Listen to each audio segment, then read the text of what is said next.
रुक करते हैं इस वक्त की सबसे बड़ी खबर की ओर जो पश्चिम बंगाल से आ रही है। सुप्रीम कोर्ट ने पश्चिम बंगाल के आईपीएस अधिकारी राजीव कुमार की गिरफ्तारी पर अंतरिम रोक जो लगी हुई थी उसको हटा दिया है। इस वक्त की बड़ी खबर पश्चिम बंगाल से। लेकिन अभी तक आपको बता दें कि 7 दिनों तक राजीव कुमार की गिरफ्तारी नहीं होगी, तो ये एक फौरी इसको राहत कह सकते हैं। लेकिन इसके अलावा और क्या कुछ कहा ये भी हम जान लेते हैं। अरविंद हमारे सहयोगी इस वक्त हमारे साथ जुड़ चुके हैं। अरविंद, देखिए, सुप्रीम कोर्ट ने राजीव कुमार को 7 दिन इसलिए दिए हैं ताकि इस दरमियान वो किसी भी तरह की कानूनी राहत पाने के लिए संबंधित कोर्ट में अर्जी दायर कर सकते हैं।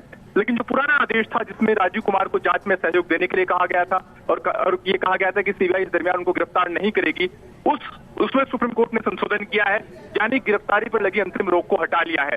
7 दिन के बाद इसका मायना ये हुआ कि सीबीआई राजीव कुमार को गिरफ्तार कर सकती है अगर उन्हें किसी संबंधित कोर्ट से कोई दूसरी राहत नहीं मिलती।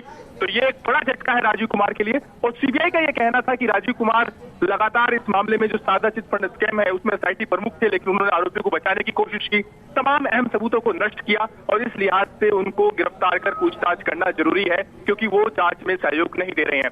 वहीं पश्चिम बंगाल सरकार और राजीव कुमार दोनों का ये कहना था कि एक साजिश चल रही है और कहीं ना कहीं केंद्र सरकार के इशारे पर सीबीआई राजीव कुमार को परेशान करना चाहती है और इसी वजह से ये अर्जी दायर की गई है। लेकिन अरविंद, आपसे समझना चाहेंगे, राजीव कुमार वही अफसर हैं जिनकी चुनाव आयोग ने तैनाती को बदला, गृह मंत्रालय में उनको रिपोर्ट करना था। अदालत के इस आदेश का राजीव कुमार की नई तैनाती पर क्या किसी तरीके का असर पड़ेगा?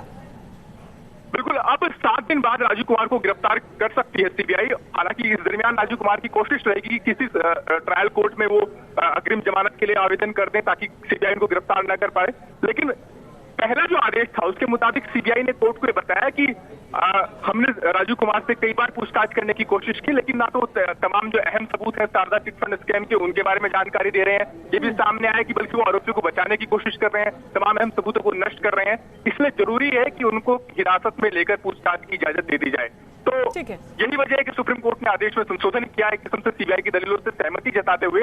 लेकिन इसके बड़े राजनीतिक मायने हैं। एक बार जो ममता और सीबीआई को लेकर के जो विवाद था, जिसमें ममता सरकार लगातार केंद्र पर आरोप लगा रही थी कि वो सीबीआई को कठपुतली की तरह इस्तेमाल कर रहे हैं, वो सियासी जो मायने हैं वो बहुत बड़े हो गए क्योंकि अब लगातार निश्चित रूप से फिलहाल शुक्रिया अरविंद इस तमाम जानकारी के लिए आपका।